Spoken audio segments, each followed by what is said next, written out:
All right, welcome to episode 4 of All the Hills. This is the one I chose to die on.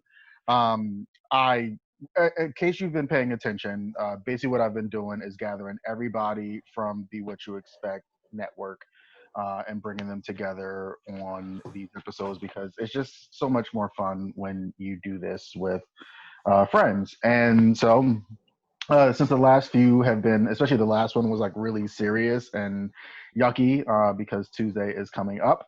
I wanted to have a really lighthearted one where we, just kind of wasn't so serious and got to talk some sports because that was also a part of this. This is where like typically bad hills come from.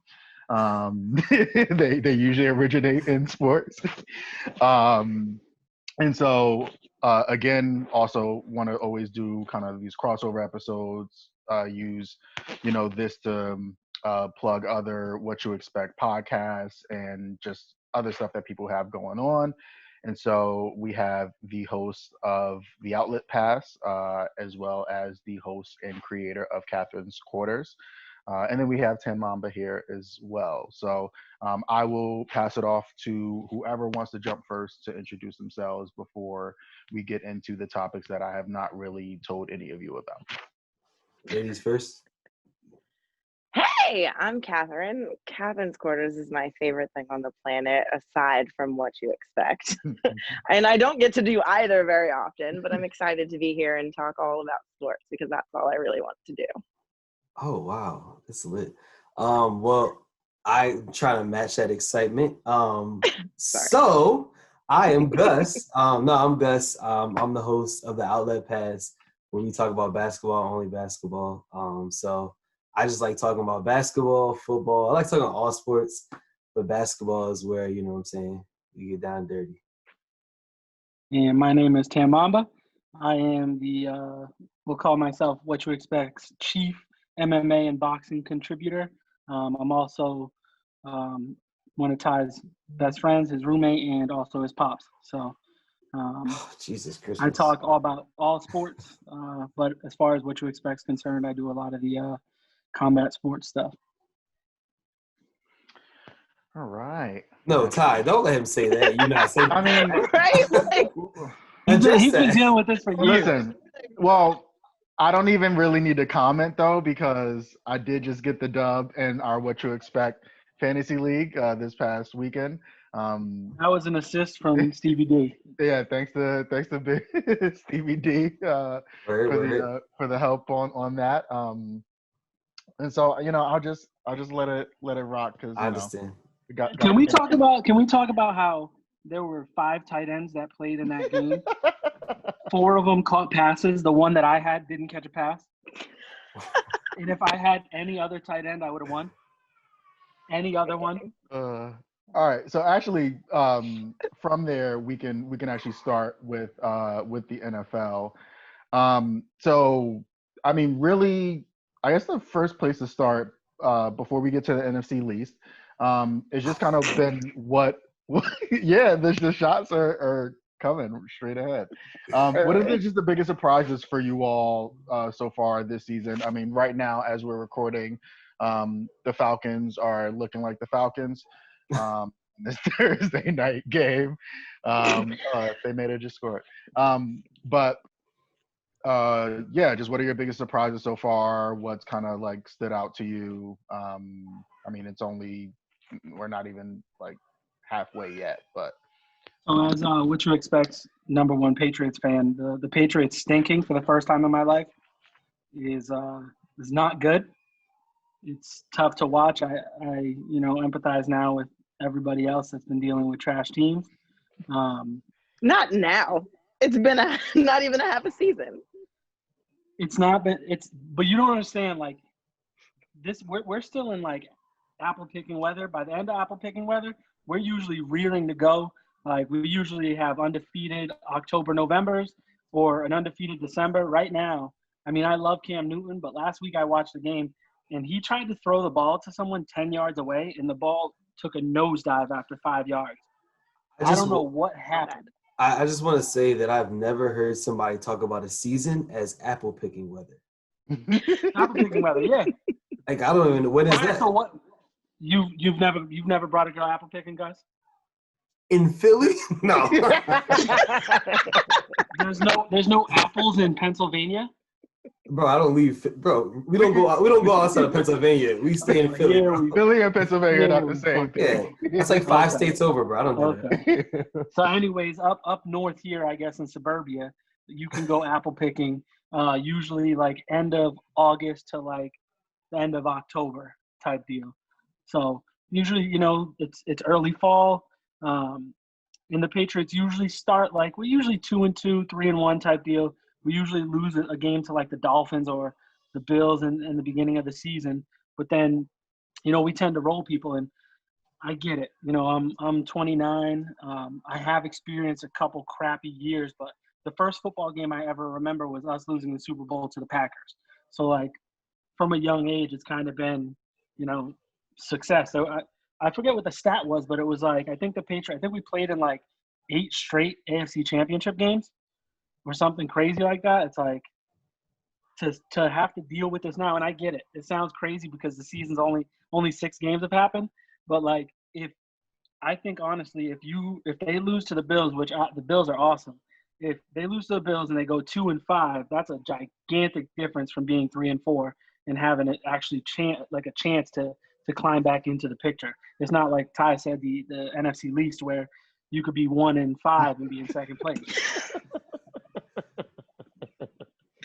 That's so disrespectful. Yeah, that is kind of crazy. Disrespectful. I don't want to go with the Patriots, but what I will say is that Cam Newton specifically is like my biggest surprise.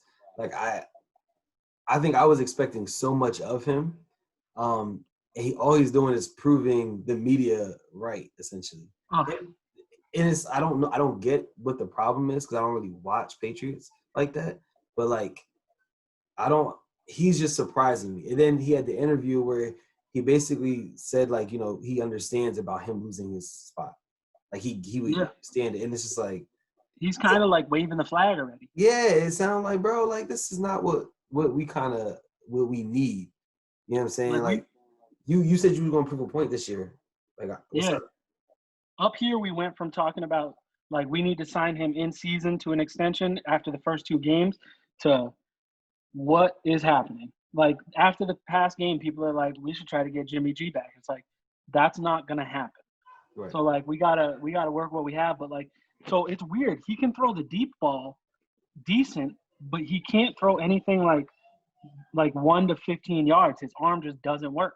Like I don't know if he still has shoulder problems, but like the ball just nosedives. Like it literally looks like he's never thrown a football before. And like I've watched him throw, like I've watched him throw at Auburn. You watch him throw in Carolina, and like he's always been able to throw the football, and that's always been the thing about him. He's not just one of these prototypical he can only run guys. He can throw the football, but right now he can't throw the football. And I won't put it all on him because this wide receiver core and this skill position, these skill players, this is some of the most pathetic talent I've ever seen. I think the Patriots have 9 completions to tight ends this season. How does that happen? They have 3 tight ends on the roster. One of them is an 8th round pick from like 2 years ago. The other 2 are 3rd round picks from this year. And like they keep flip-flopping the 3rd round picks.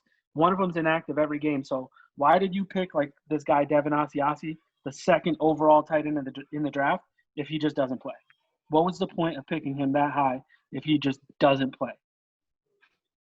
Yeah, I mean, one thing we talked about too was like, maybe this was a big reason why, Brady left. And I mean, I know it hasn't fully gotten to gear yet, but, we definitely knew that obviously looking at the 2 teams' record thus far that people were going to start being like, oh, well, I guess it was, Brady after all, who was like, the person who made it go. And I don't think it's that simple. I mean, obviously Tom came into a really perfect situation with a team that had amazing weapons offensively, one of the best O-lines in the league, and then obviously as people were seeing a top 5 defense too. And then I think with Cam, it's like I think for someone whose game has been so predicated on how big he is and his ability to run. I mean, he's the second player with what was it, like 5K, Yeah, like rushing 5,000 yards. rushing yards.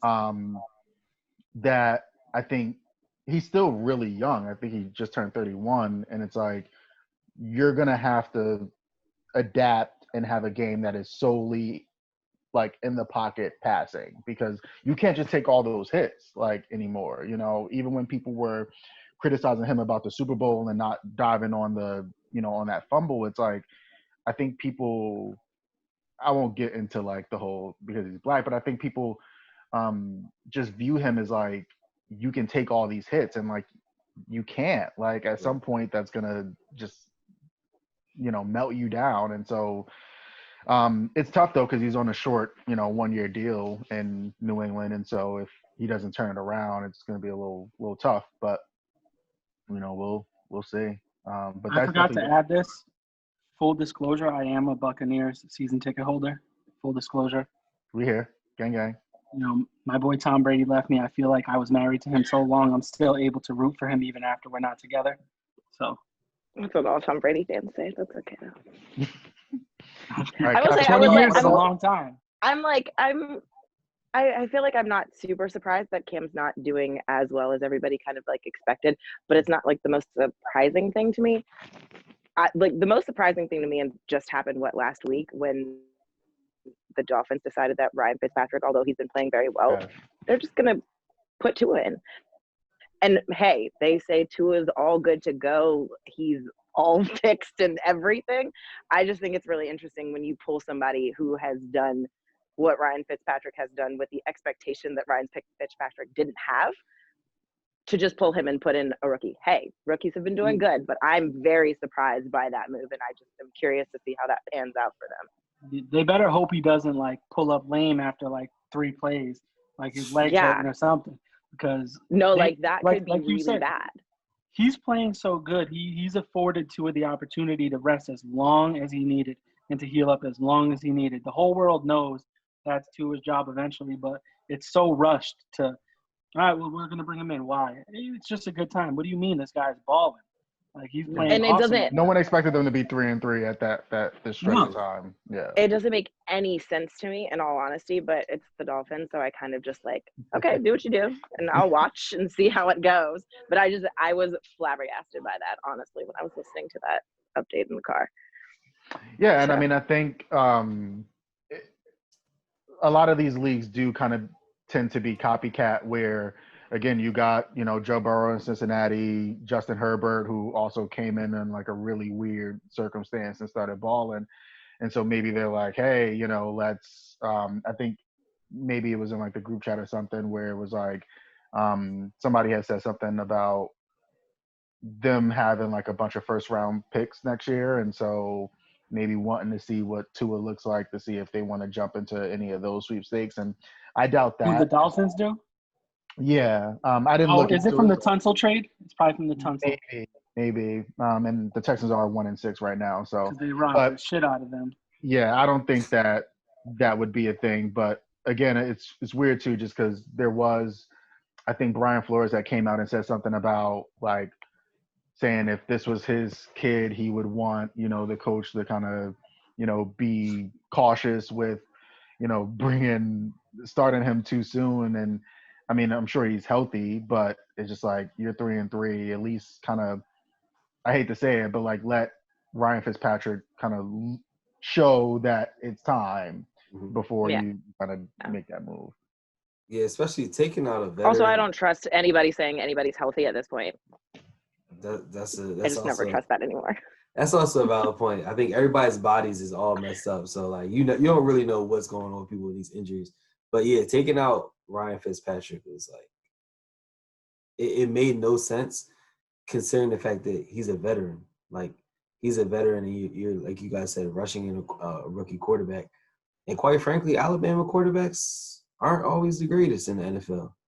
So like, I mean, I personally just don't have that much faith. I really do hope that Tua it all works out, but I don't see the purpose in doing this. Like at all. He's got 2 things going against him. He's a Bama quarterback and he's a lefty. Yeah. When's the last time we've seen, outside of Michael Vick, a good lefty quarterback in the NFL?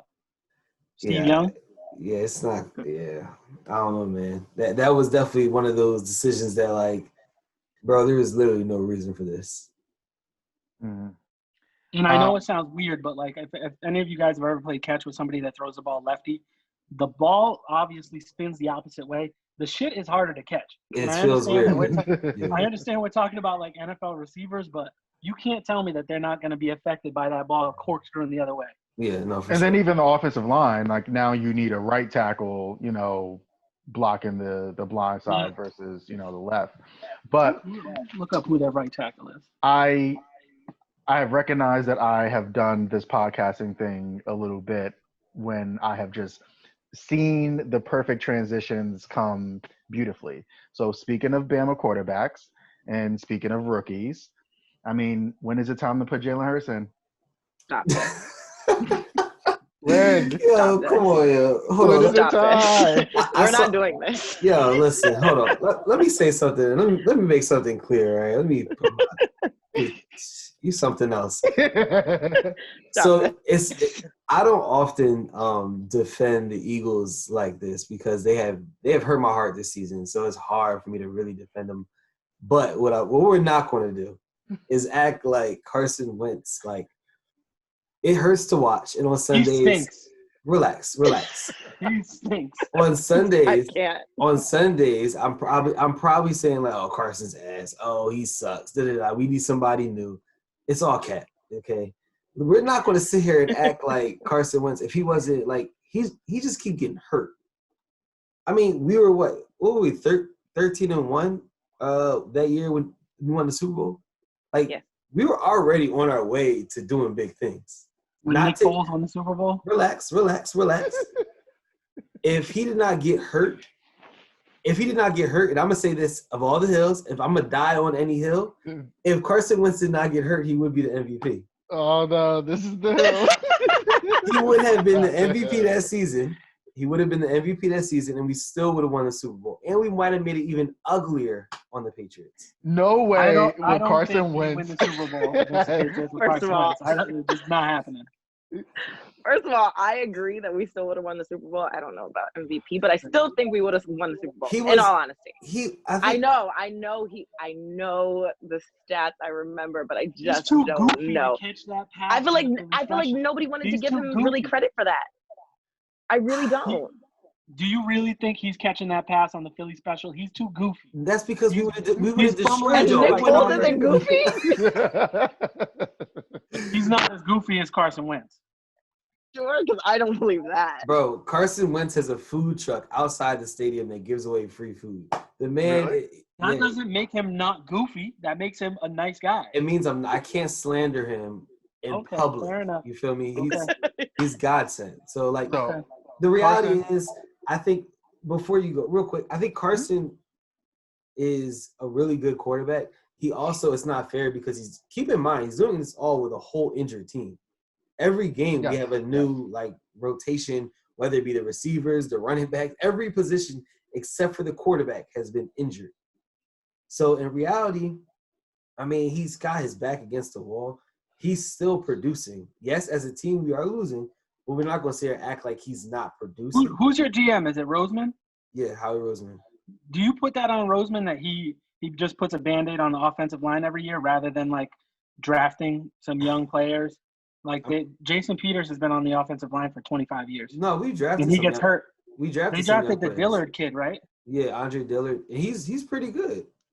But like he got hurt. Everybody, like Lane Johnson gets hurt maybe every other play. Jason Peters, he tears something major every season. Like I feel like, all right, he tore his bicep. Oh, he tore his Achilles. Like every season, he's just a big like stiff Band-Aid of a human. It's like, all right, well, it's probably time to get some depth because like. I hate to bring it back to the Patriots all the time, but I love to. The only thing that we always have that's good is the offensive line. Like, and we had an old offensive line coach, Dante Scarnecchia, who just like coached people up. But we always have like replacement. And like, there's nothing worse than being a Patriots fan during the draft because we draft the least sexy players ever. Like, well, I'm expecting us to grab like Lamar Jackson. It's like, oh, we're gonna take offensive tackle from like Montana State. It's like, come on. Again, And it's like every single time, like me and Ty have had this discussion about building the team from, the lines out, both defensive and offensive line. And I think it's kind of been like a revolving story, like a continuous story for the Eagles. Like the line, especially this year, has been unreal. The line and the receivers. I mean, outside of the Patriots, they might have like the worst receiving core in football. Listen, like no-name guys. I mean, that's who's the guy. playing. Yeah, currently who's That's playing. what I'm saying. Yeah, They're Jones. all injured. Yeah. That's But what I I'm think saying, like the guys biggest on problem field. is that the whole team, there's always somebody who is injured who is probably important to whatever position, right? So like I feel like every single year somebody's fucking hurt. And I think this is good Fire the for trainer. Carson though, Every single year. because again, this will be his opportunity.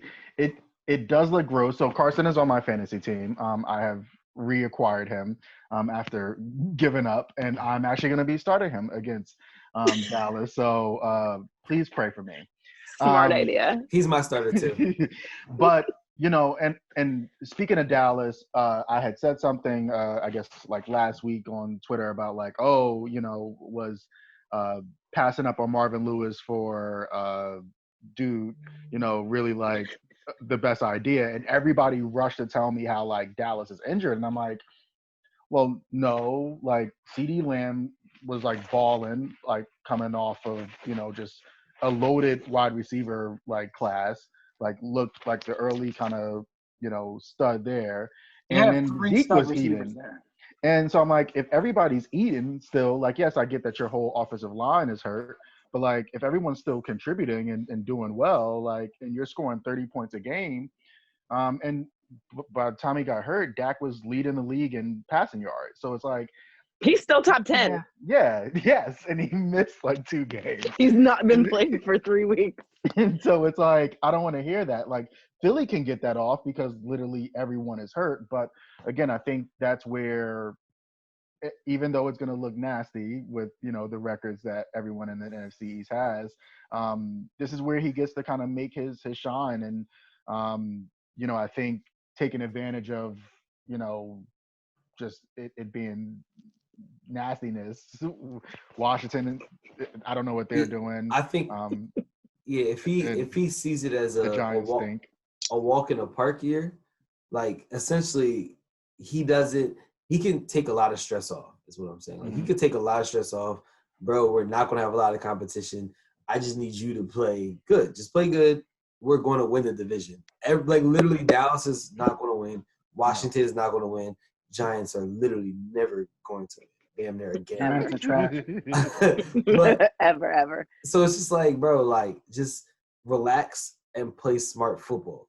Because I think he gets rushed, and once he starts getting rushed, I mean, every time I turn on the game, it's around. He's got like the same stats, like 13 for 19, 102 yards, maybe a touchdown and an interception. But it's always the same, bro. Like, and I think it's just because he makes dumb decisions. He always throws an interception like the first half, and then he plays like immaculate the rest of the game until like the last drive, and then we lose. It's a lot. But I'm just saying, like, I think this guy, like, if he just slows down and like processes things and realizes this is a stress-free season, we might be able to get somewhere. Like, at least the first round. It's a big maybe. I love Carson, and I didn't always. Someone's got to make it. This is his year to build confidence. Like, Like, bro, pad your stats for the rest of the year. Build your confidence. Know how good you are. So that way, going into next year, we have a healthy team. You can have a season that we expect out of you. We gave you this humongous contract, so we need to see something. I really I agree with you though. I feel like he's kind of like just in his head, and if he just like literally gives himself 2 more seconds to just like think and like breathe, because I feel like he's holding his breath the entire game. Whenever I watch him, I'm like, "Sir, are you breathing? Because you can't throw the ball if you're not breathing." But really, he just looks like he's scared and concerned and thinking too much about everything. Yeah. And I get like you don't know who you're throwing to, like you met them yesterday, but if he calms down, he should be okay. Yeah. I have 2 things to add here. First and foremost, I'm not taking arguments on this.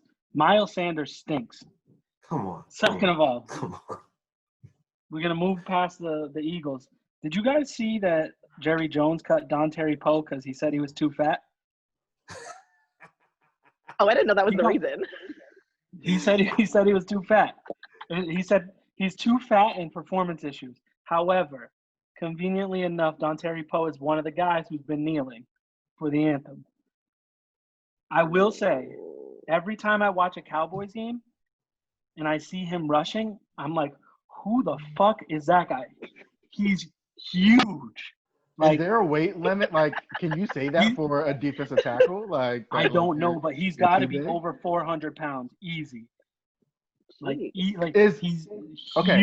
And is cutting him gonna help? Like, no, I don't think that's gonna help the weight. Like, but he said that they cut him due to weight and poor performance. But every time I watch the game, like I said, I'm like, that guy is huge. However, he's always getting to the quarterback every time I'm watching. But he's a house. He is the biggest human on the field every single time. Well, Jerry needs to make sure that he has this Western Union ready to go for Daiquiri. Like, just send it to him now. Just send him the money now. Like, I'm sad. Like, I have a bunch of Cowboys on my fantasy teams, and like, I don't know what to do because I didn't sign up for this disgustingness. Like, who's DiNucci? Who I don't know. You know who's super disappointing though? Ezekiel Elliott. Yes. Yeah. Because what happens? How? Yeah. Don't you hate how scruffed up his face is in the helmet? It bothers me so much. No, I hate how he can't hold on to the ball. That's what I hate. That's the thing I don't like. His helmet is too small for his head. It's just like, well, maybe that's why.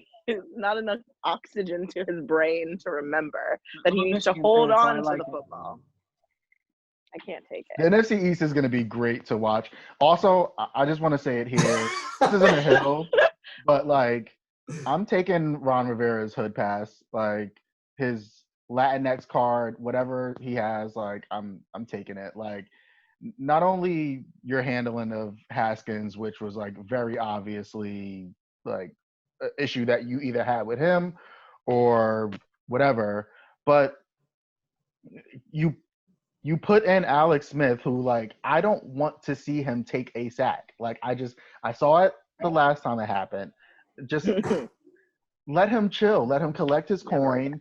Like, show up to the games. Like, we don't got to do this. Like, and it's a nasty team. Like, I have somebody from their team, and I don't know who he is, but I'm like, you play football, maybe you'll catch something. Like, it's just.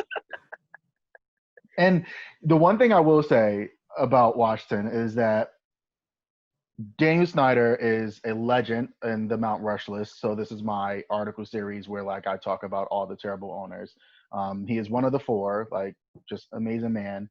And when he decided that he didn't want to spend on Kirk Cousins, that should have been a red flag for everyone else. Like, if the dude who gave Albert Haynesworth big, like, he backed up the Brinks truck, if he's not paying this white quarterback, like, who's overrated, the bag, it's a trap. It's a fraud. It's a fraud. It's a fraud. Don't do it. And he was the first one to get that guaranteed money too. Yeah. Of the quarterbacks. They gave him the like 3 years, $80 million or something, and it was like 100% guaranteed. He's terrible. And for like, I'm just saying everybody's terrible right now, but he is. I mean, for what he's I feel like we should find with, somebody good to talk about. You're right. Really? Or does that not exist? No. Kyle Duggar, the Patriots safety that they drafted this year, looks pretty good. Division II kid looks pretty good. You found someone, okay. Yeah. I feel like, I don't know how he ruined that relationship with Stephon Diggs, because I was very curious to see if Diggs would have success outside of Minnesota. Pretty fast, we've seen that, like, it's not the system, it's him. He's an excellent player. Thielen, gets a lot of catches. Rudolph's there. Dalvin Cook's there. Dalvin Cook's backup pretty much plays the same exact way as Dalvin Cook. So they have some weapons over there. And, like, Kirk Cousins is another guy who, he gets the football in his hands and you just don't know what's going to happen. You do. It's never good. Like, I just don't understand. He's another guy, like, I don't understand what happened to him. And shout out to me again. I'm a Michigan fan, so I like watching his misery. He's a Michigan State guy, but I just don't get how like one season you look halfway decent, and then the next season you look like you have no clue what's going on. And don't let me forget they have Justin Jefferson there too. And it's like you have two pretty damn good wide receivers, and you are horrific. Who's their backup? Who knows? But let me give you the answer to the question you just said. So the beautiful thing about football is that there's this magical thing called if you make a scrubby quarterback look somewhat decent, you get a head coaching job. Look at Kirk Cousins and all the OCs he's had. They're all head coaches right now. Did it start with not Jay Gruden? Actually, no, it might have started with him. McVay, the dude, I think in Cincy, the dude in Cincy worked with Goff, and now Stefanski, like in Cleveland. Like, so if you can make Kirk Cousins or Jared Goff or any of these guys who aren't anything special look somewhat good, they're like, hey, we're gonna have one of those quarterbacks, and you can try to make them look good. It's not really working out in Cleveland with Baker. He's big trash. Maybe should have 5 touchdowns last week. Yeah, this is his first good game. a fewer commercials, more like practice. Throwing to OBJ and Jarvis Landry and Austin Hooper, OBJ and more, and so Kareem we'll Hunt and Nick Chubb. Donovan Peoples-Jones, Michigan. Cleveland. Speaking of Cleveland, look, transitions. I mean, he's not there anymore, but the king of Cleveland, LeBron, has 4 of these things now. I'm gonna skip out on the segment.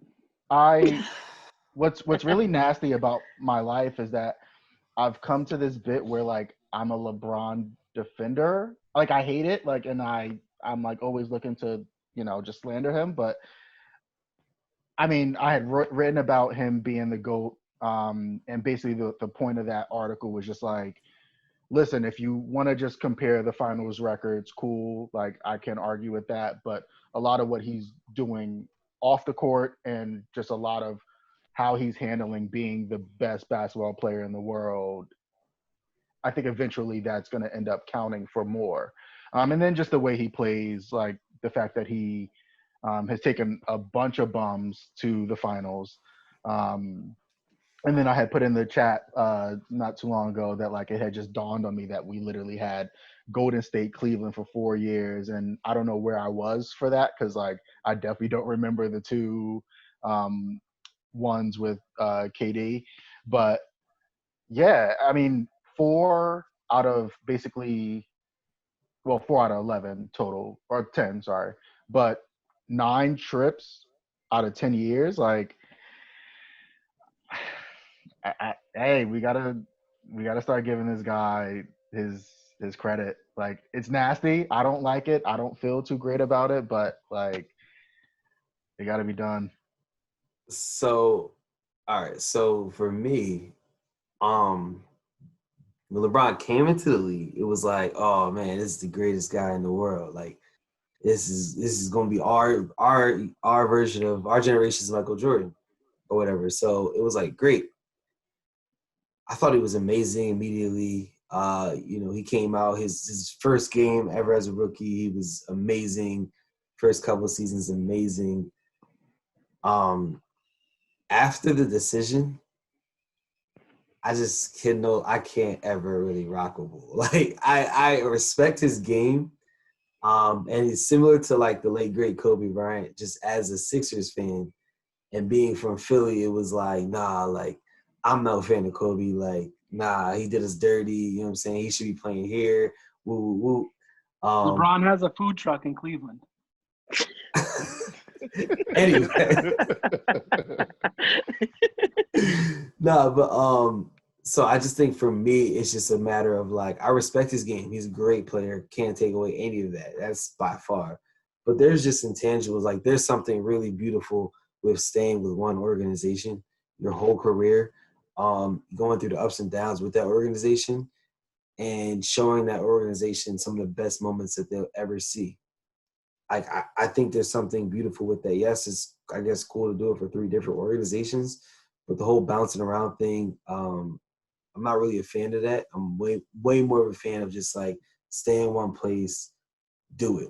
Kobe said, look, y'all said I can't do it without Shaq. He did it without Shaq. Like, you know what I'm saying? Like, and Jordan, he had to get beat up to get to the point where he was at. But then once he got there, he was like, look, y'all can't beat me. Like, I just had to figure it out. Once I figured it out, it's a wrap. Simple as that. I'm here for all LeBron slander, so I agree with everything you said. I mean, I'm gonna chime in here just a little bit because I like LeBron. I just can't do the GOAT debate thing. I don't want to participate in it because I feel like it becomes like everything that he's done off the court makes more, like, gives people more of the feels now versus everything that he does on the court. And all through every single season, people talk about LeBron crying and people talk about this and that. And while that's not like an actual stat line or anything, I think there's merit to the argument that, like, you go on the court and you're a killer, period. That's it. So it's hard to have the conversation between the two of them because I think they're different. And I know we're talking about, obviously I'm talking Michael Jordan in my head and a little bit of Kobe. Sorry, I was never a huge Kobe fan. That's not for any real good reason. But like, I feel like it's so difficult for me to have that conversation in real life because I feel like LeBron's great in his own right, but I just can't call him the GOAT. And I really hate the fact that he like requested that upon entering the league with the chosen one and all that. It's hard to get past that when you feel like, okay, like, we'll wait, we'll see. Now he's great, that's fine, but I don't feel like I want to give that to him because he came in requesting it. It's like, nah, I'm good off that. We can love LeBron, but from afar. I have one positive thing to say about LeBron.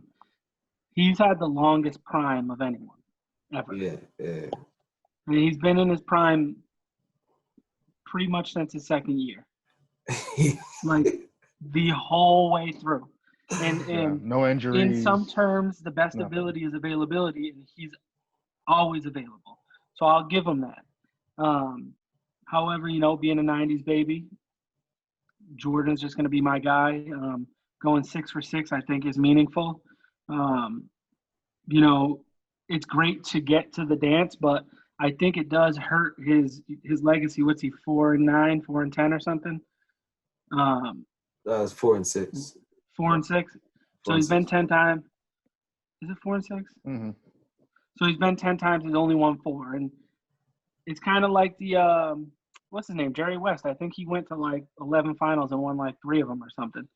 I would rather. This might sound crazy. I would rather probably just get knocked out first round and have the T-Mac career than go every single time and just lose. It's like, why even get there? It's like the Bills. Like, do you really think the Bills fans wanted to go 4 straight times and lose every single? I'm sure they would have been much happier if they just lost in the first round of the playoffs and like getting their hopes up. And I get it. LeBron has won 4 times. He's had some pretty damn good teammates along the way. I shared that graphic with the group of, you know, LeBron's best teammates in his career versus Jordan's best teammates, and like the list is alarming. Like of who Jordan played with versus who LeBron played with. Yes, Scottie Pippen is an all-time great top 50 player ever. Rodman is I'm not saying he's a top 50 player ever, all-time great though. He's a good player, defensive player, good rebounder, but outside of Rodman and Pippen, Jordan was playing with, like, he had a couple years of Horace Grant, and then he was relying on like Steve Kerr and like who's the Paxson. Kukoc. Like, I mean, LeBron, he's had plenty of guys, and he's made some of these guys stars. And the counter to that was the year that he brought like Boobie Gibson to the finals. So there, I get it. There is a counter to that, but the majority of the time, you know, he's with Bosh, he's with D Wade. He's Kevin with Kyrie. Love. He's with Kevin Love. Now he's with AD. He always has gotten, and like AD's going to be a Hall of Famer. Kevin Love's going to get in the Hall no matter if you like it or not. Throw not. Rondo in there. Throw Dwight in there too.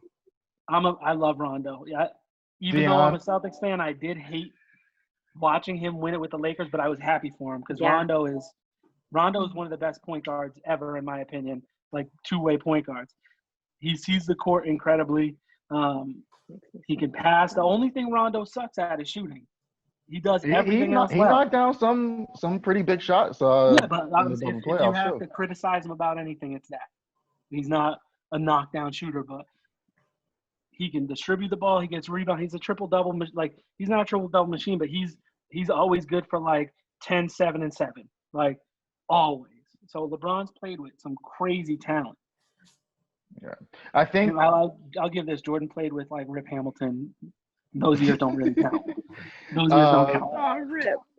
To what Katherine said, though, I think, and actually to kind of what both of you said, I think there, and that's kind of what feels a little nasty about it. And for the record, I do think the GOAT conversation can never really be a thing because it doesn't just stay stagnant. Like, LeBron's going to retire one day. There's going to be a new guy who comes who's going to look even better or in a different way. And those people who came up under that person is going to be like, oh, this is the GOAT.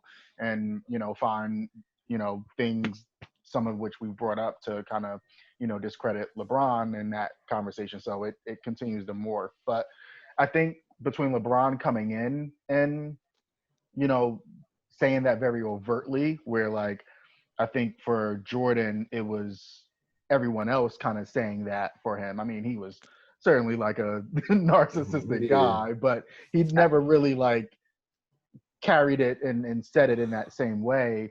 And then I think LeBron on the court, doing this whole, like, going to other teams thing. And I think the difference there is that, as we saw with, like, The Last Dance, even though he got some hell for kind of being the reason they split up, he did have Jerry Krause and what Krause did to, set that, bring that team together.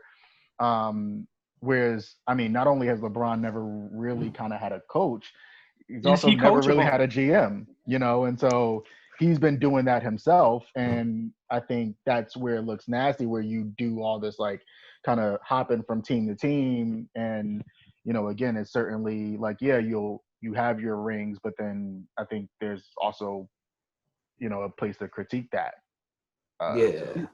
Like you said, is he coachable? Obviously he can be coached, but is he someone that's, when David Blatt was on the sideline, he did not listen to a fucking thing he said. He's like, all right, whatever. That man's out of there fast.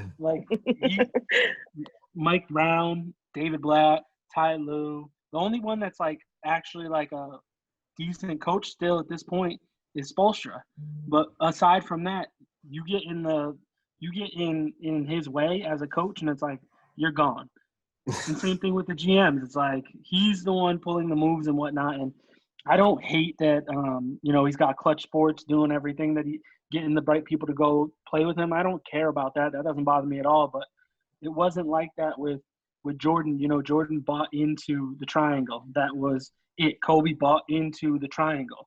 And I don't know, maybe it's just because Phil Jackson was a guru, but they were able to install the Phil Jackson Tex Winter offense and stick with that, rather than there's really no, like, offensive set with LeBron teams. It's just get him the ball. That's the set. Like, get him the ball, he'll figure out what to do with it. Bel Air offense. Yeah. Speaking of kind of this and coaches and stuff like that, I guess the big question is, like, do coaches still matter? I mean, KD and Kyrie said that, like, anybody can be the coach, and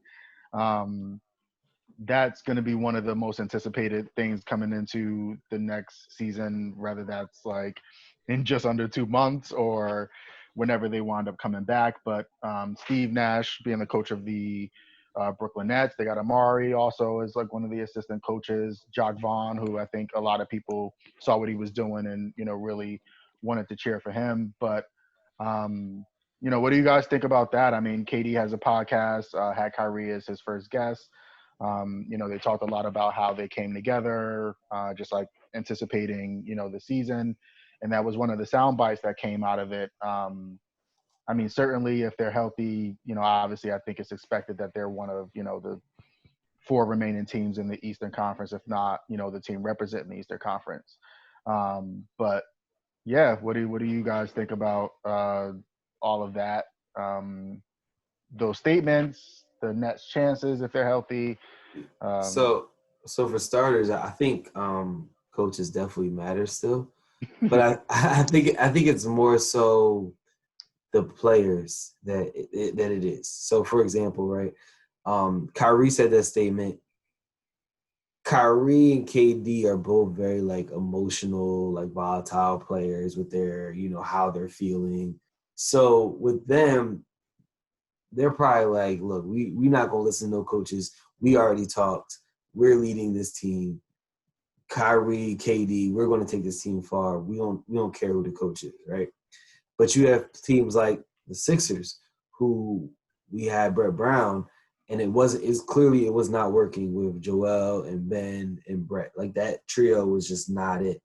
Now we're bringing in Doc, and I genuinely feel like there's going to be some changes, not just in the sense of like on the roster, but in the sense of which there will be because Doc and Daryl. Yeah, I'm about to say now with Daryl, there definitely will be some roster changes, but I think that Doc is going to put an impact on Joel mainly because I think that Joel hasn't had a coach that he really listened to. And I think that I don't think they really respected Brett. And I think because of that, they didn't listen to Brett and no one really bought into anything that Brett was really trying to teach. I think Brett lost the team probably like last year or 2 years ago. Them getting rid I don't of Jimmy think he's a was horrible terrible. coach, though. I don't think he's a horrible coach. I just think that Might have been a little too over. They didn't buy into over him. skis. Yeah. Like they didn't buy into him. I don't think. Like I think that was the issue. If the players don't buy into the coach, it doesn't matter how great the coach is. You know what I'm saying? Like even Kawhi didn't even want to play for Pop. Yeah. Like it's just. I think it's just a matter about personalities or whatever. Brett probably couldn't handle Joel. He let Joel get away with everything. He let Joel be, out of shape for 4 seasons type shit. Like, I think that's the real issue. I think Doc's not playing that shit. Doc has a track record. Doc has a ring. Doc has, accolades. You're not gonna play Doc like a little new coach on the block. Former player too. Yeah, and he's a former player, and he's a longtime head coach. Nah, like if I'm not mistaken, I think we were Brett Brown's first head coaching job. So, I mean, I just think it was a respect thing. And I think somebody like Doc, you can't help but to respect him. Did you guys get rid of Elton Brand? No, he's still there. Man. But I think with Daryl there, I think a lot of what Elton Brand was doing will be minimized because he's not going to have as much power. Like I hope not. That fucking Al Horford contract is crazy. Yeah, I mean, I've been praying long and hard for this one, so I'm gonna just manifestation. Now that Daryl's here, he's going to be running a lot more of the basketball operations. I think that they need to figure that out because Elton, he gave Al Horford everything. The Celtics were trying to give Al Horford so much money, and the Sixers were like, "Nah, we're gonna give him more." Like, bro, we gave him two Brinks trucks and the savings account. Like, they gave him bread, bro, for nothing. He does nothing for us. No. This was like the year. I guess the salary. It must have been like a new TV deal. I'm a Blazers fan, and we paid like Alan Crabb, Evan Turner, Mo Harkless. I was just like, "What are we doing?" It was Crabb, Harkless, Myers Leonard. You guys gave everybody like everybody got the bag. Y'all gave Myers Leonard money too. Not to mention, I remember when we signed Al Horford, I was so excited.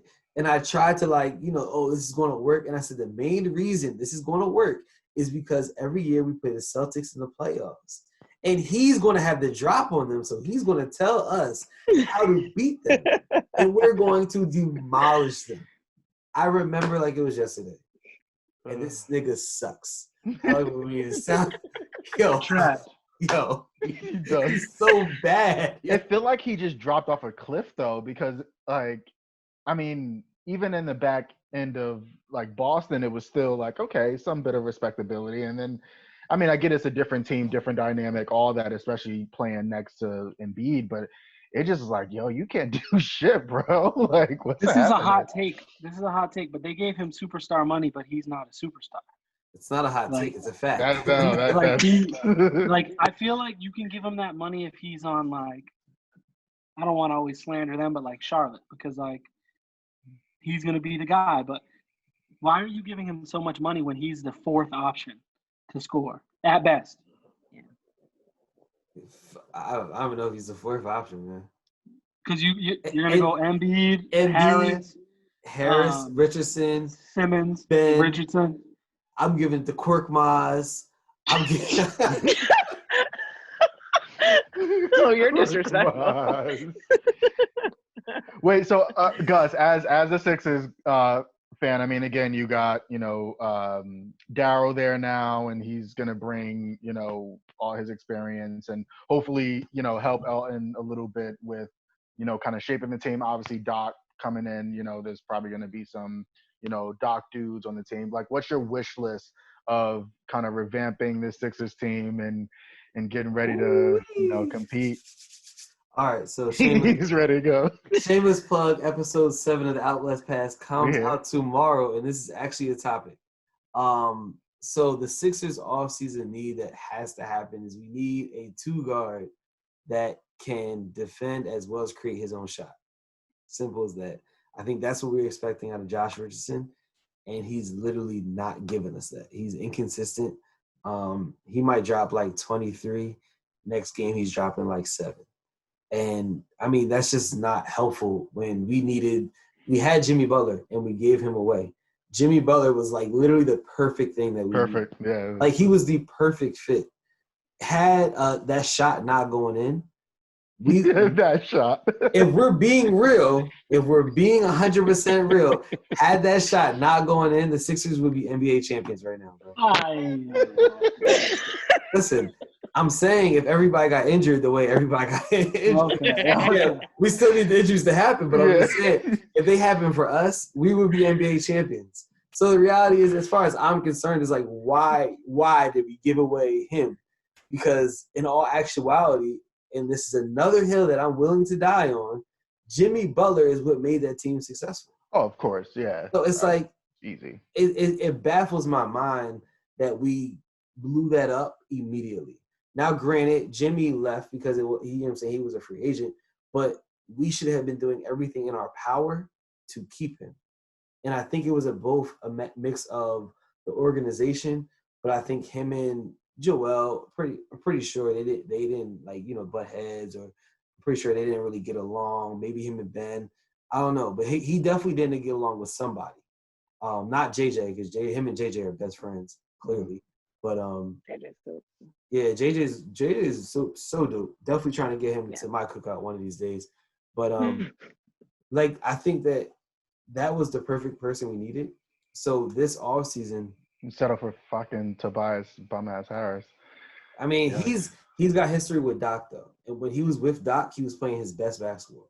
Yeah, so maybe Doc gets a little more out of him. As far as I'm concerned, let's see what Doc can bring. But, like, if we can get ourselves a 2-guard, if we can get ourselves a Victor Oladipo, if we can get ourselves, a Bradley. Maybe you guys will go after Boban for the right. And I'm gonna just say this: I don't think it's gonna happen, but like, you got me. If you can get James Harden, I did see something today. It was like you just asked for a 2-guard that could defend. What just happened? Whoa! What we're not gonna do is talk about James Harden defense. Because Ty remembers, if we want to do that, James Harden defense we did so susceptible, and people need to stop disrespecting it, man. But we're not gonna get into that though. I saw it. I think it was on like Facebook. So one of the Facebook GMs, like put this up there. It was Ben, Josh Richardson, and I think like 2 firsts for Harden, and maybe they threw in someone else to like kind of, match things up. But who would say no? Because I do think with what Houston is doing now, I mean, unless their new coach, specifically has a plan, I mean, you might be good just kind of blowing it up and starting it over. And I do think that might not be a bad pairing, with Harden and Embiid happening there, a little pick and pop. If they do that, I'm either gonna need Austin Rivers, Oh, Daniel House. I had to look at the roster, man. Yeah, he got the whole wish list going. Yeah, if that's the only way, because you said take McLemore. Take Ben McLemore. I That could might take. be cheap. Yeah, I could take him. Yeah, I could take him. Mike Him and Mike. Kansas guy. Him and his Mike Scott get some Basham brothers going on. But I think if we trade away Ben and Josh Richardson, and you said a pick or 2 picks, Yeah, I don't know. I can't find it, but yeah, it was something like that. I would be willing to do. And I really don't. I'm not giving up on Ben necessarily, but if you're going to Give up on Ben. But if you're going to get Harden, deuces, bro. Like, hey, man. I mean, if it's to get Harden, if we could pair Harden and Embiid, that would be great. But even as I just said it, I'm like, well, but will Harden be able to whip Embiid into shape? Like, that's the thing. Like, yeah, Two like, that's out of shape dudes. yeah. Like, I literally, as I'm saying, I'm like, well, hold on. Like, these guys got guts like me. I don't know if that's really gonna work. But what's that?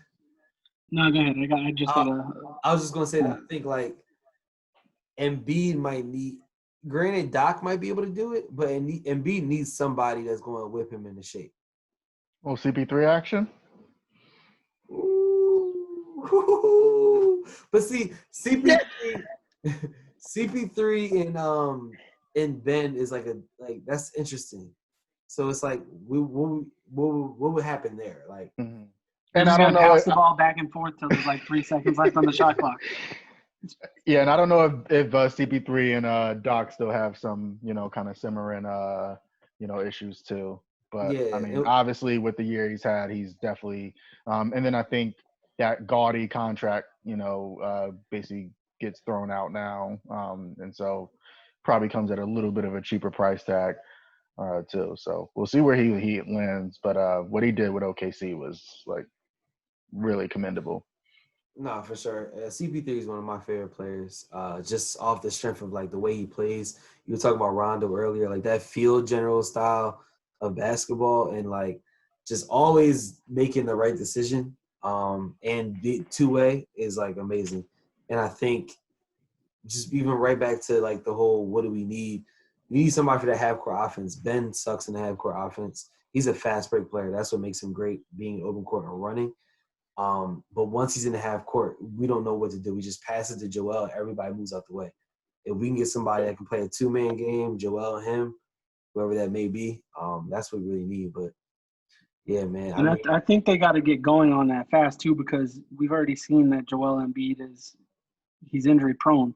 He got hurt at Kansas. He's got hurt a few times in the league. So you really need to maximize his prime. And while he's young, he's a 7-footer with carrying a lot of weight now. And he's got foot problems. So you got 3, 4, 5 years of his prime that you need to maximize because he's a generational talent. Thanks. So with a bunch of, well, I guess all of you, Eastern Conference fans here, what does the Eastern Conference look like? I mean, we got, Sixers representation, 2 Celtics representation here. Like, what does that field look like now? Who likes the Celtics? This girl. Wow. I know. I'm like all over the place, right? So I think the Eastern Conference is definitely going to be interesting. I don't think that the Heat were an anomaly. I think they're going to be in a good spot again this year. I think in order for the Celtics to be able to be successful, you're not going to be able to continue to roll out, and I love him, but you're not going to be able to continue to roll out Daniel Tice as your starting 5. You're going to have to get somebody else. The guy, he plays with so much passion, effort, and heart, but every single time he comes near someone, he gets called for a foul. He just, you can't have him on the court. You either got to start using Robert Williams, who you spent a first-round pick on a couple years ago, or I thought it was a big miss when we weren't able to get Capella. I thought he would have been pretty good on that offense. You need to look for someone. You need a big that's going to be able to help. There was points in the series against the Heat where they were getting 3, 4, 5 offensive rebounds in a row. It was like, what is happening here? Like, you're playing staunch defense for 22 seconds. They're getting the last second shot. Then they're getting the ball, resets to 14, just over and over and over. And then you also need to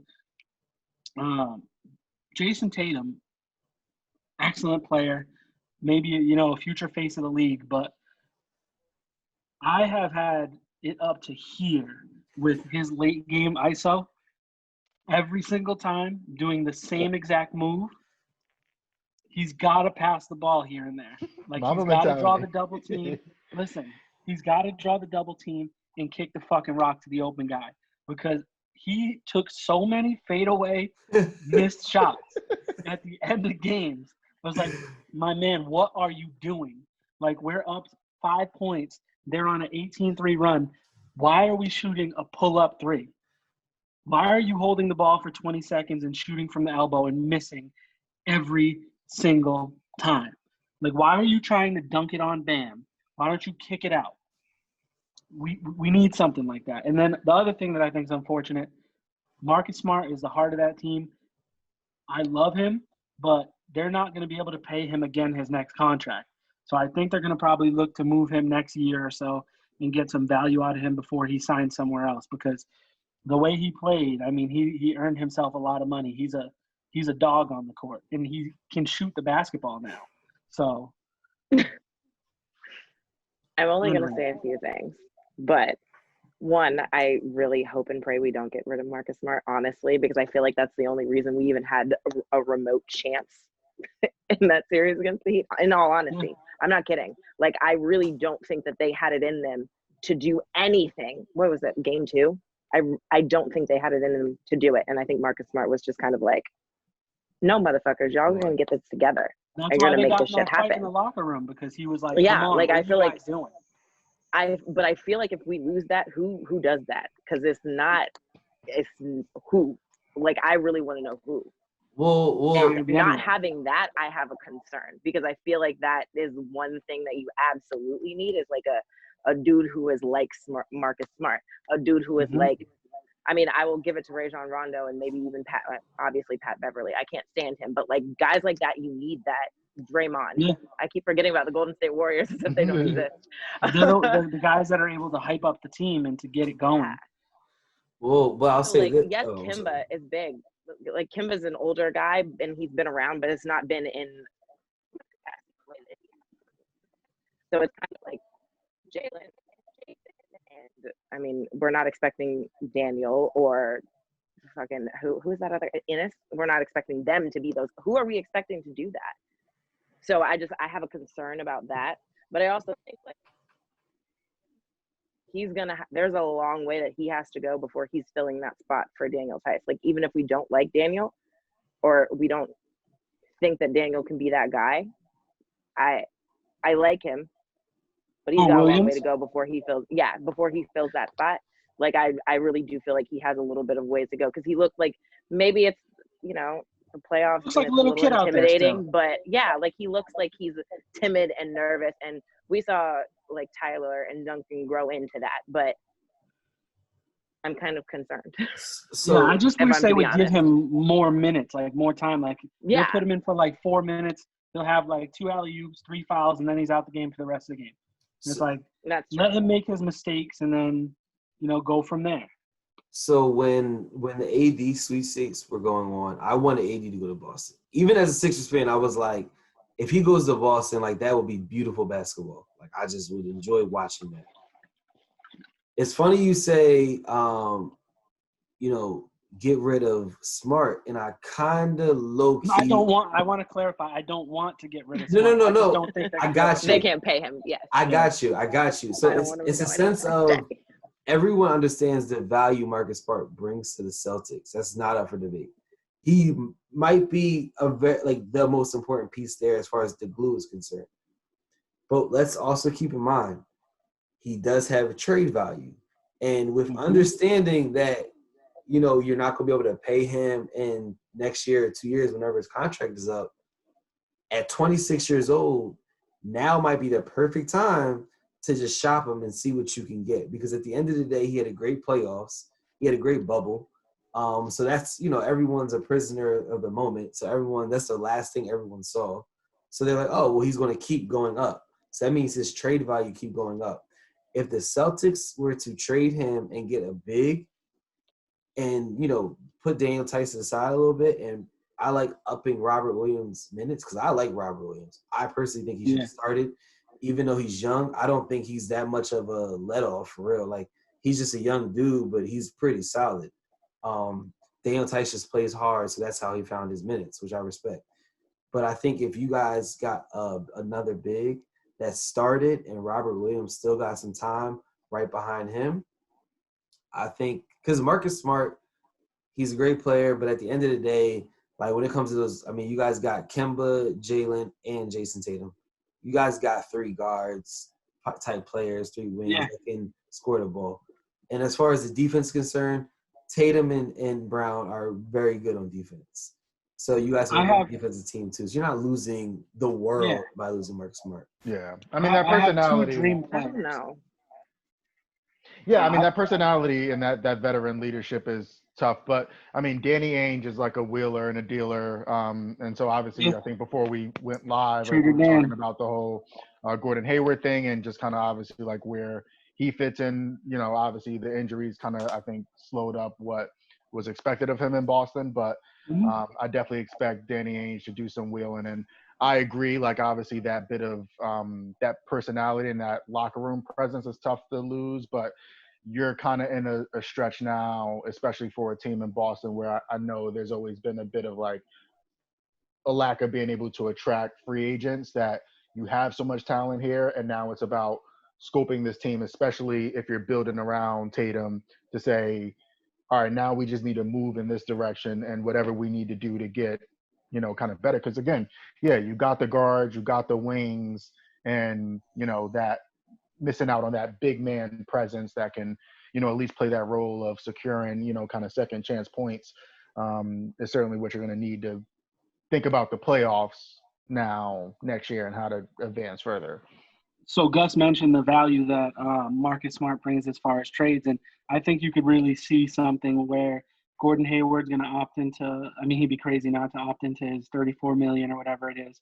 He'll opt in, and then those 2 guys could get packaged together because you're going to get a couple of years of Marcus Smart on the discount, and then you'll have to suck up 1 year of Gordon Hayward on that atrocious contract. But my dream player, who I think is actually realistic the Celtics can get, I think would be really good in the offense, is Miles Turner. I think, and he could come from Indiana in a trade like that. I think he's a big that he spreads the court, he plays defense, he runs the court, and I think he's a little underutilized there. I think you could potentially get him and then maybe Mr. Home Depot to come over in a swap with those 2, obviously throw some draft picks in there in order to make it a little more fair. But if I had my pick of somebody that was realistic, that's still young, I think Miles Turner could be somebody that the Celtics could do some pretty good work with. I think you guys could even get busy with Boogie. I'd like Boogie too. I forgot about that. Yeah. I'd like Boogie too, but then it's always in the back of my head. It's like, what's going to pop next? Yeah, but I mean, I'm sure that he'll take the low contract. The vet man. Yeah, granted, he might feel like that too. So he might be like, look, I'm only going to the Lakers, or he might only pick, title contending teams. Granted, Celtics are, but still, I don't know, like, who his mindset is. Because I'm sure his confidence is shot at this point. Oh, yeah. Yeah, he went in the past 2 seasons too. He's gone to the team that won, like, the title. Or they went to the championship. He's with Golden State. They play in the championship without him, and then he signs to the Lakers, and he can't stay healthy there. So, they cut him, and he goes on to watch all those guys win. And, he went from a guy that was looking at getting a max deal to we're talking about him getting the vet minimum now. Yeah. All in 3 years? Yeah. All right. So this has been great. And so I was thinking about like what the final kind of thing was. And at first I was going to like make you give me like a finals thing, but it's like way too early for that. But here's what I'll do.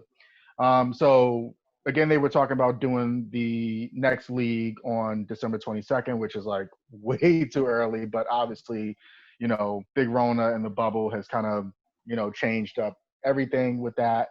And regardless of when it comes up, it looks like it'll be like a 72-ish game season. And I think one of the things we saw from the bubble was a lot of people kind of called it like AU type ball, where it was just like a lot of scoring and stuff like that. There was a lot of teams that kind of like came out of nowhere, some really great performances. And I think for some of the people who obviously didn't make the playoffs, it definitely got like a lot of fans, kind of jazzed up about what, next year could look like if the teams kind of kept it up and, had that same level of, you know, start to the year with a full season. So I want you all to give me, maybe this team doesn't necessarily like, you're not picking them and saying, oh, they're going to make the playoffs or they're going to be like amazing, but give me that like kind of surprise team. Like this is your, I'm dying on this hill that they're going to be better, or maybe even it's a player that you think are going to shock the world and do some crazy stuff next year. I will say, and it's not just, well, actually, it isn't even really about the bubble, but I feel pretty good about the Kings, roster. I mean, I don't know, too much how I feel about Luke Walton, but I like De'Aaron Fox. I like kind of what they got going there, and I think, they take a step in the right direction. And because I mean, there's got to be some of those teams in the West that drop off, and like obviously there's a lot of teams in the West trying to make that like foray into the playoffs. So I'm not saying that they make it. I know they were close, like by the time the bubble happened, but I think they can do some stuff, especially if they don't make any moves. They keep kind of the people there and play. I think they could kind of turn some heads. Guaranteed to be better than last year. I'm going to go with the Golden State Warriors. They're gonna potentially add Anthony Edwards, James Wiseman, or LaMelo Ball, or the Denny Avdija guy to the team. Steph Curry's going to be back. I've missed watching him play basketball so much. I'm tired of the discount version and Trae Young. I want the real thing. And I think he's going to come back with a vengeance. And obviously, I miss watching Klay Thompson play basketball. Him shooting the ball is, I mean, it's the most beautiful shot in the league. The form is perfect. He plays awesome defense. And the team's exciting to watch. And I'm curious to see how things work out with I think Eric Paschall. He played really well for them this year. He was able to step up with no one being on the team, and I'm interested to see where he's going to fit into the lineup and just how the team responds to having this off year. And I really am curious to see what they're going to do in the draft. If they're going to take somebody, if they're going to trade, what's going to happen with my boy Wiggly Diggly. It should be interesting. Maple Jordan. Kansas. I'm a Kansas fan too. I that's why I like Embiid and McLemore. So, and unfortunately Wiggins. So we'll see what happens. I might be the only person that like supports the Warriors that wants this, but I'd like them to keep Wiggins to just see. I just want to see how he can operate within that offense, because I think he can be like Harrison Barnes was, where he's the perfect complement to the other guys. He's not going to be asked to be a superstar on the team, but he'll show up clutch, not clutch, but he'll make big plays in big moments. For me,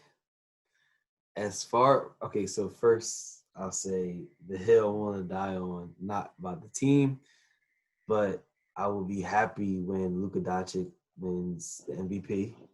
I think that his game is just ridiculous. And he's just getting better. Dude's like 21, but he's been playing pro basketball since he was like 6. It's crazy. So I just think that I just got big expectations of him. I do think that the Mavericks are going to be very solid. I think that this year they were a 7. So I think that they'll probably get closer to like 4 or 5. But as far as the team is concerned, I don't even know that I have a team, because I think that the East, for example, is just so blown up right now that like you know what I'm saying? The Heat, I could pick the Heat, but it's like that wouldn't be a surprise because they were just there. I don't like the Bucks at all. The Sixers really shouldn't be a surprise as much now with the addition to Doc. The Celtics aren't a surprise either. Raptors So how about aren't a this, Gus? surprise. Who takes a bigger step forward, John Morant or Zion, in year 2? Ja. I am not Okay. as Zion, but like I think that Zion's he's super athletic.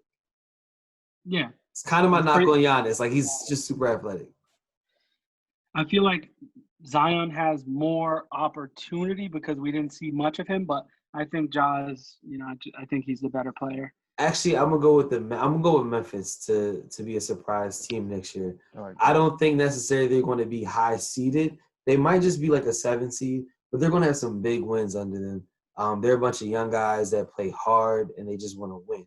And if you're not like they told Iguodala, if you're not trying to win, you could dip. Like they're not with none of the funny business. So like I think Ja, Dylan Brooks and they have a healthy team. The rest of the young guys. Yeah. Triple J.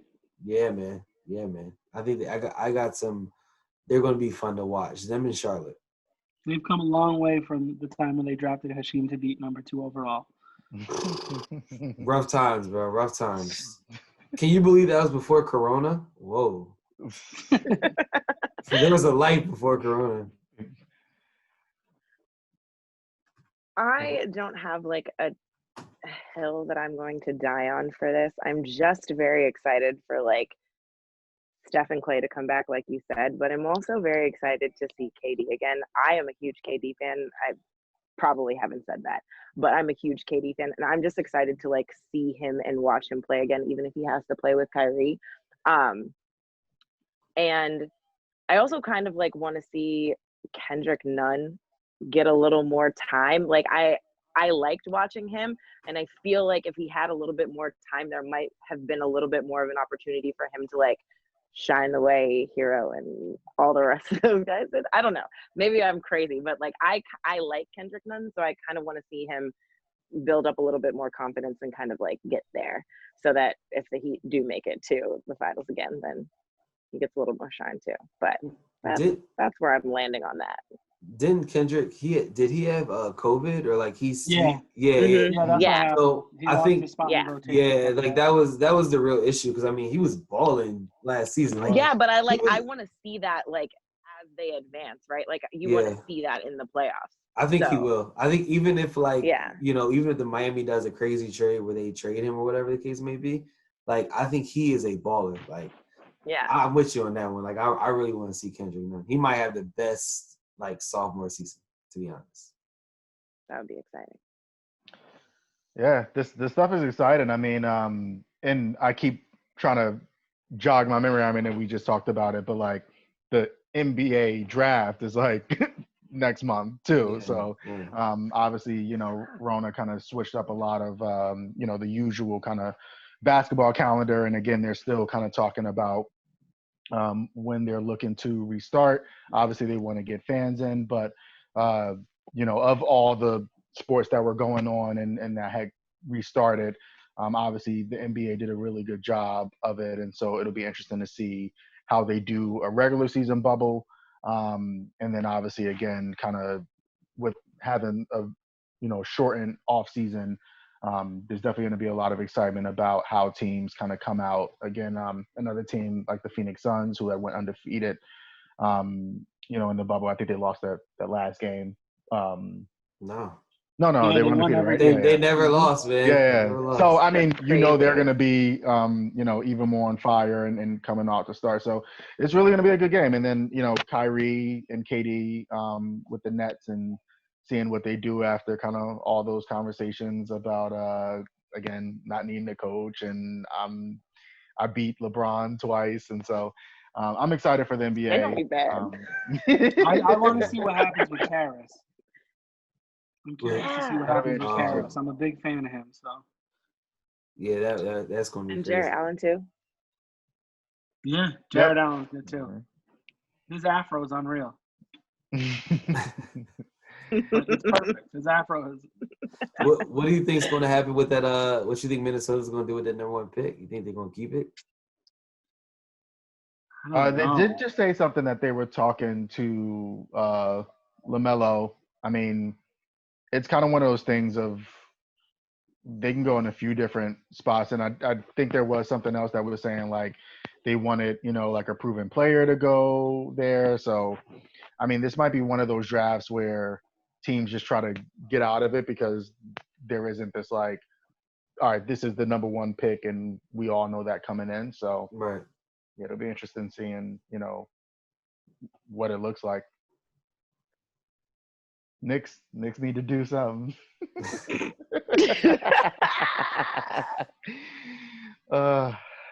But yeah, We'll pray on that one. yeah.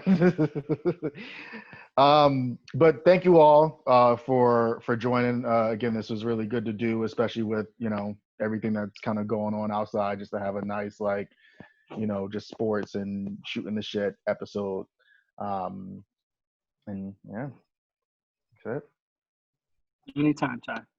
Thanks, friends. This was lovely. Peace. Peace.